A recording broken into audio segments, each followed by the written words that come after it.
കാട്ടാന ആക്രമണവും അതുമായി ബന്ധപ്പെട്ടുണ്ടാകുന്ന മരണങ്ങളൊക്കെ എത്രയോ തവണ സംസാരിക്കുന്നു അല്ലെ, വീണ്ടും വീണ്ടും അത് ആവർത്തിക്കുകയാണ്. ശാന്തൻപാറ, ചിന്നക്കനാലെ ശാന്തൻപാറ മേഖലയിലെ കാര്യങ്ങൾ, അവിടെ ഉണ്ടായ മരണമൊക്കെ നമ്മൾ സംസാരിച്ചു. ഇടുക്കി ചിന്നക്കനാലെ ആ ജനവാസ മേഖലയിൽ തന്നെ വീണ്ടും ചക്കക്കൊമ്പൻ എത്തിയിരിക്കുകയാണ്. 80 ഏക്കർ ഭാഗത്താണ് ആളുകളെ പരിഭ്രാന്തിയിലാക്കിക്കൊണ്ട് ചക്കക്കൊമ്പൻ വീണ്ടും എത്തിയത്. ആ ദൃശ്യങ്ങളും മാതൃഭൂമി ന്യൂസിന് ലഭിച്ചിട്ടുണ്ട്. ചക്കക്കൊമ്പന്റെ ആക്രമണത്തിലായിരുന്നു ഇന്നലെ ജോസഫ് വേലുചാമി എന്നയാൾ മരിച്ചത്.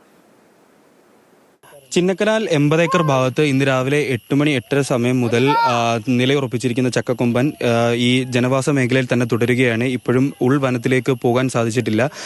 ജനങ്ങളും അതുപോലെ തന്നെ വനം വകുപ്പിന്റെ ഉദ്യോഗസ്ഥരും ചേർന്ന് അതിനെ പടക്കം പൊട്ടിച്ചും മറ്റും ഉൾക്കാട്ടിലേക്ക് തുരത്താനുള്ള ശ്രമങ്ങളാണ് ഇവിടെ നടന്നുകൊണ്ടിരിക്കുന്നത്. രാവിലെ തൊട്ട് തന്നെ ഇപ്പോൾ ഈ കോളനിക്കകത്തുള്ളവർ ആരും തന്നെ സ്വന്തം പറമ്പിൽ പോലും പണിയെടുക്കാൻ പറ്റാത്ത അവസ്ഥയാണ്. ഇപ്പം പണിക്ക് പോകാൻ തുടങ്ങുന്ന സമയത്താണ് ആന ഈ പന്തടിക്കള എന്ന് പറയുന്ന കോളനിയിൽ നിന്ന് ഇക്കരെ ചാടി 80 ഏക്കറിലേക്ക് വന്നത്. ഞങ്ങളുടെ ജീവിതം എന്ന് വെച്ചാൽ എപ്പോഴും ഈ ആനയെ കണ്ട് പേടിച്ചിട്ടുള്ള ജീവിതമായിട്ടാണ് ഇപ്പം മാറിയേക്കുന്നത്. ഇന്ന് ഈ ആന 3 ടീമായിട്ട് തിരിഞ്ഞേക്കുന്നത് കൊണ്ട് കൊളത്താമ്പാറ മേഖലയിലേക്കാണ് RRT ടീം പോയേക്കുന്നത്. RR ടീമിലെ ഒരു 2 ആൾ മാത്രമാണ് ഇപ്പം 80 ഏക്കർ ഭാഗത്തേക്ക് വന്നേക്കുന്നത്. ഈ ചിന്നക്കനാൽ ഫോറസ്റ്റ് സ്റ്റേഷൻ്റെ കീഴിലായാലും സാന്തമ്പാറ ഫോറസ്റ്റ് സ്റ്റേഷൻ്റെ കീഴിലായാലും മെട്ട് ഫോറസ്റ്റ് സ്റ്റേഷൻ്റെ കീഴിലായാലും ഈ ഇത്ര ഭാഗത്തേക്ക് ഒരു RRT വണ്ടി മാത്രമേ ഉള്ളൂ.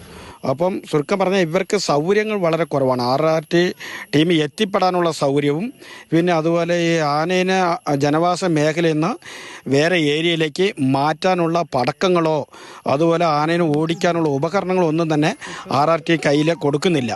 രാവിലെ മുതൽ തുടരുന്ന കാട്ടാനശല്യമാണ്. ഇതുവരെയും ഉൾക്കാടുകളിലേക്ക് കയറിപ്പോയിട്ടില്ല. തുരത്താനുള്ള നടപടിക്രമങ്ങൾ ശക്തിയായി തന്നെ ശ്രമിച്ചു വരികയാണ്. ജനങ്ങളും ഫോറസ്റ്റ് വാച്ചർമാരും എല്ലാം ചേർന്ന് ഉടനടി തന്നെ ഉൾക്കാട്ടിലേക്ക് തുരത്താൻ കഴിയുമെന്നാണ് പ്രതീക്ഷിക്കുന്നത്. പക്ഷേ ഇത് സ്ഥിരമായിട്ട് ഇവിടെ കാട്ടാനശല്യം തുടരുന്നുണ്ട്. സ്ഥിരമായിട്ട് ഈ ചക്കക്കൊമ്പൻ എന്ന് പറയുന്ന ഒറ്റയാൻ ഇറങ്ങുന്നുണ്ട്. അതിനൊപ്പം തന്നെ ഇന്നലെ ഒരാളുടെ ജീവൻ എടുത്തിരുന്നു. വേറെയും കുറെ കൂട്ടമായി കാട്ടാനകൾ എത്തുന്ന ഒരു സാഹചര്യവുമുണ്ട്.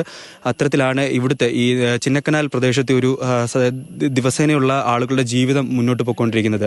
പവിക്കൊപ്പം നിതിൻ തോമസ്, മാതൃഭൂമി ന്യൂസ്, കുമളി.